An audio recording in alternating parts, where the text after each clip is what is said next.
ఇప్పుడు పెద్దగా ఏం కానొస్తలేవు గాని ఓ 20 ఏళ్ల వెనకకు పోతే ఎట్లుండేది? పొద్దు పొద్దున సూరు కింద కిచకిచా అని సప్పుడుతోనే లేచేటోళ్ళుండే. కోడి కూత కంటే ముందుగాల వాటి సప్పుడే అలారం అయ్యేటిది. ఇప్పుడు ఫోన్ మూతతోనే నిద్రలేస్తుర్రు. జామ చెట్టు కింద రామశిల్కలు ఆలుతుండే, కోయిల కూతలు బగ్గ ఇనబడుతుండే, ఆకాశంలా గద్దెలు తీరు తీరు డిజైన్లతోని గాలి ఎగురుతుండే. ఇప్పుడు అసొంటి ఏం కాని రాకుంటాయినాయి. అందుకే అసొంటి ఓ పక్షుల గుంపును చూపెడదామని గీ వార్త పట్టుకొచ్చిన చూడుర్రి.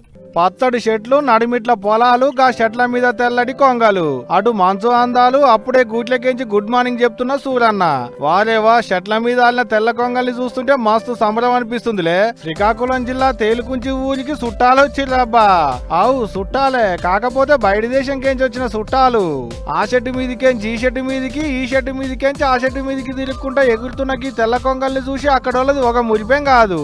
అయితే గీ కొంగలు ఇప్పుడు కొత్తగా వచ్చేటి ఏం కాదట నుళ్ళు. పాతేడు చలికాలంలో ఆనకాలంలో పక్కా వస్తాయి అంటారు అక్కడి పబ్లిక్. ఇవి నవంబర్లో వస్తాయి.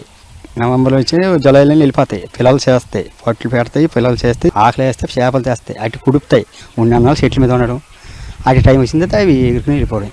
మళ్ళీ జూలైలో వస్తాయి. జూలైలో వెళ్ళిపోవడం మళ్ళీ ఆగస్టు నవంబర్లో వస్తాయి. చెట్ల మీద గూళ్ళు, గూట్లో చిన్న చిన్న కొంగ పిల్లలు వేసుకొని వస్తాయి, పెద్ద అయినాక ఎగిరిపోతాయి. అయ్యే వస్తాయి, అయ్యే పోతాయి. వాటిని ఎల్లగొట్టినా పానం తీసినా పక్కా కేసులు పెడతాడు నువ్వు. అగా చూడలే, చింత చెట్టు మీద ఆలిన తెల్ల కొంగల్ని చూసేటందుకు 2 కళ్ళు చాలతలేవు కదా. ఇవన్నీ మనకాడి కొంగలు కాదు, మళ్ళా బయట దేశంకేంచి వచ్చిన కొంగలు. అయితే చలికాలం లేకుంటే ఆనకాలం వస్తాయి అటు ఇక్కడికి. ఇంకా ఈ జాగ గురించి చిన్నదాన్ని కూడా సోషల్ మీడియాలో వైరల్ చేసేటి నెట్టన్నలకు ఎక్కలేనట్టున్నది. లేకుంటే దీన్ని ఇప్పటికే టూరిస్ట్ జాగా చేసేటోళ్ళు ఉండే పక్కా.